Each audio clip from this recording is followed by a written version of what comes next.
Ngayon ay magagawa ko ng tangke. Kakaibang tangke ito. So ito yung first time in YouTube din na makikita ninyo. So yun yung mga piyesa ko. Yung mga parts. So ngayon i-assemble ko ito para may kabit ko sa isa kong ginawa. Yung latest na ginawa ko. Okay, so samahan nyo ako.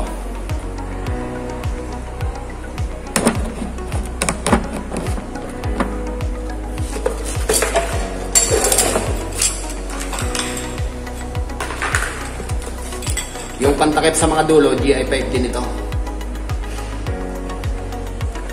Ginawa ko lang flat. Tapos pinutan ko ng pabilog.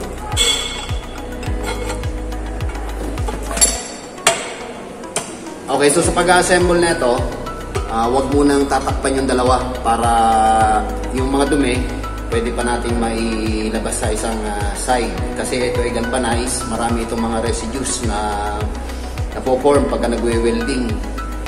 So, wag muna nating sasaraduhan yung isang side. Isang side lang muna tayo magtrabaho. Then, lilinisin. Pagkatapos malinis yung loob, saka lang natin ito ikakabit yung isang side para less ang dumi sa loob ng ating tangke. Kasi kung maraming dumi sa ating tangke, baka magbara dito sa daanan ng hangin at saka sa mga daanan ng used oil. Siya nga pala, hindi ko na pinakita yung naunang pag-prepare ko rito. Okay, so madali na naman yun. So tignan nyo lang paano ko ito itatapos. So dalawa yung itong dalawang butas na to, daanan ito ng used oil. Itong isa naman, ito ay sa hangin ito. Then yung isang butas na ito ay para sa intake. Kung magsasalin tayo, doon natin dadaanin yung ating used oil. So samahan nyo ako mag-assemble ito.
Okay, so tinitignan ko muna kung talagang lapat na kasi ano to GI5 na nilapat ko lang. Pinipit ko lang para lumapat. Kaya tinitignan ko kung lapat na. Para mas madaling magtrabaho kapag lapat na lapat yung ating trabaho. Okay, so sa tingin ko okay na ito.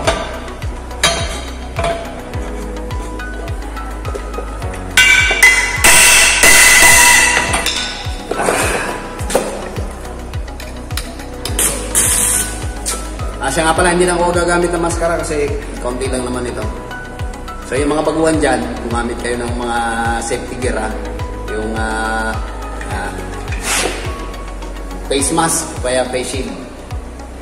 So ako masyadong sensitive ang ligo kaya ito lang masyadong tatakpan ko. Hindi na ako gagamit ng maskara ngayon. Konti lang naman ito.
Okay, so na-full wheel na natin.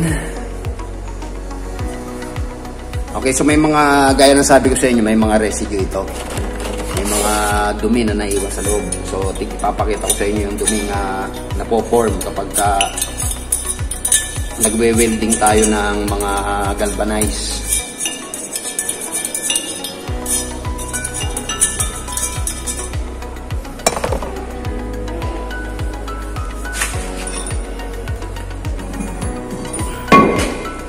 Ilalagay ko rito sa flat bar. Tignan nyo kung ano mangyayari. Tatakpak ko.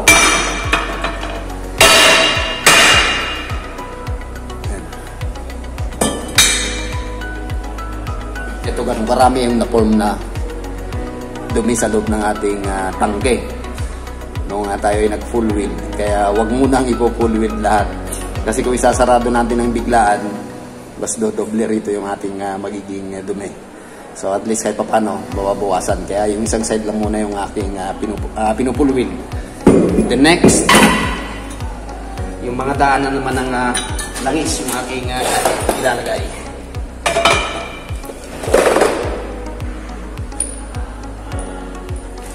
So ito yung mga gagamitin ko, mga kupling na dimedya.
Okay, so na-ipuwil ko na rin yung ating langis sa ibabaw.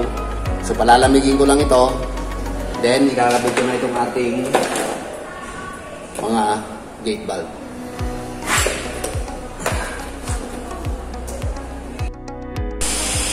Okay, so palamig ko na ito. Grind ko na rin lahat ng parts. Yan, na-grind ko na rin yan.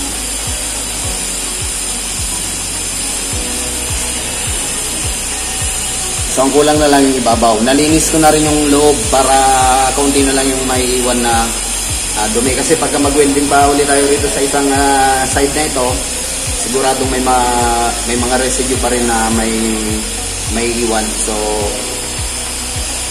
kaya nilinis ko muna yung loob. So, ito na lang ang kulang. Tatakpan ko na lang ito.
Okay, so na-spot na lahat. Na-spotan ko na. Pwede na ako mag-full wheel dito.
Okay, so na-full ko na. Okay, so parang sa tingin ko okay naman. Maski hindi na-electors ito, pero i-electors ko pa rin. Okay, so ayan. Ang kulang lang dito, kakabit ko na lang itong mga kick valve dito sa magkabilaang side. Isa rito, tsaka isa rito. So dalawa yung magiging gate valve nito. Ayan, dalawa yan. Okay, so abangan nyo yung susunod na update. Sana wag kayong mag-i-skip para makita nyo yung total performance lang ginagawa kong bagong model na Kalandi Mantika. So maraming salamat sa pagsama. Sana may napulot kayong idea. Thank you so much sa mga bagong subscribers. Until then.